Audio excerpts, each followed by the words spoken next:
네.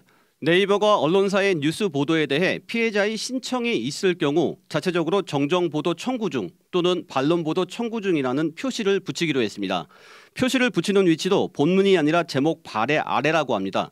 네이버가 왜 이런 조치를 하게 됐는지 자세한 내용 권영철 대기자와 함께 알아보겠습니다. 권 기자. 안녕하십니까. 네, 안녕하세요. 네이버가 하겠다는 게 정확히 어떤 건가요?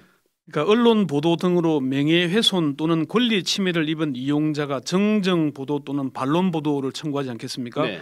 그러면은 이걸 일단 접수를 쉽게 하겠다. 이전에는 서면 또는 우편으로 접수를 해야 됐거든요. 네. 그런데 이거를 이제 온라인으로 간편하게 접수할 수 있도록 하겠다는 겁니다. 네. 문제는 정정 보도 등의 청구 시 기존 네이버 뉴스 부문 상단에 정정 보도 등의 청구가 있음을 알리는 표시를 하는 이외에 이것도 표시도 하고 네. 또 뉴스 검색 결과에도 정정 보도 청구 중 문구 등을 노출해서 인터넷 뉴스 서비스 사업자의 책임을 보다 충실히 이행할 예정이라고 이렇게 밝힌 겁니다. 그러니까 피해자라고 주장하는 사람이 네이버에 정정 보도를 청구만 해도 네. 정정 보도 청구 중이라는 그 기사에 일단 일종의 딱지가 붙는 거군요. 그렇습니다. 네이버가 발표한 자료에 그렇게 나와 있습니다. 아, 예.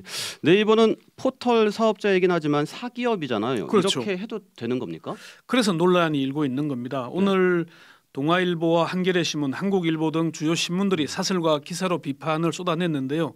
비판의 핵심 내용은 이런 겁니다. 네. 일단 신고가 접수되면은 뉴스 검색 결과를 보여주는 페이지와 기사 그 제목 아래에 정정보도 청구 중, 반론보도 청구 중이라는 표시가 자동으로 붙게 된다는 겁니다.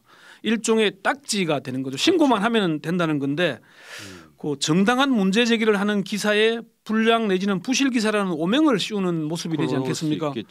네이버가 이런 제도를 도입하는 취지는 반론권을 신속하게 보장하겠다는 것이지만은 총선을 앞두고 좀 악용될 소지가 다분하지 않겠나 이런 비판이 나오는 겁니다. 그런 비판이 나올 만도 하네요. 네. 댓글도 한 사람한테 뭐 10개 이하로 제한하기로 했다면서요? 그렇습니다. 특정 기사에 댓글을 과도하게 다는 행위를 좀 방지하기 위해서 한 기사에 달 수 있는 댓글 개수를 1인당 10개로 제한하겠다는 거고요. 또 중앙선관위가 확인한 선거법 위반 확인 댓글에 대해서는 즉시 삭제하고 경고 후에도 계속 반복될 때에는 이제 댓글 작성을 제한하겠다 이런 얘기까지 했고요.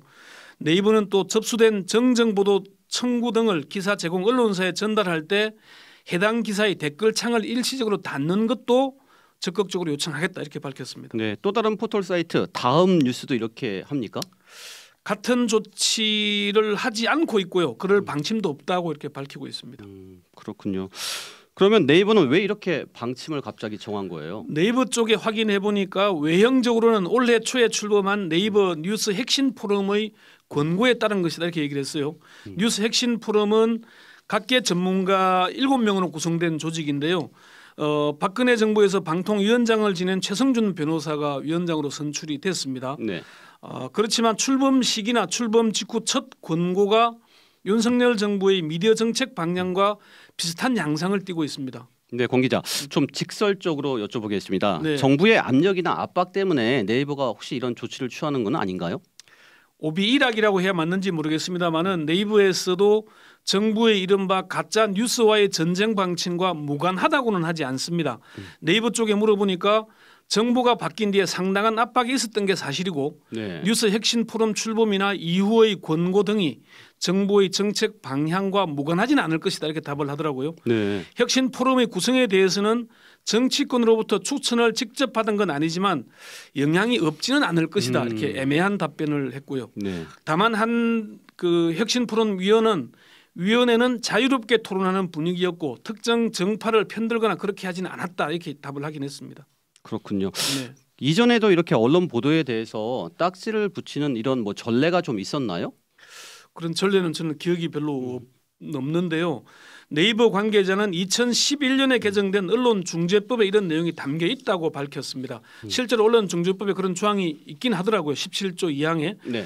하지만 그 해당 법조항은 2011년에 만들어진 이후에 지금까지 거의 적용되지 않은 사문화된 법이었습니다. 그런데 총선을 코앞에 두고 언론사들과 아무런 협의 없이 갑자기 이것을 활성화하겠다는 것은 좀 납득하기 어려운 조치고요. 언론사들과 협의도 없었군요. 그렇습니다.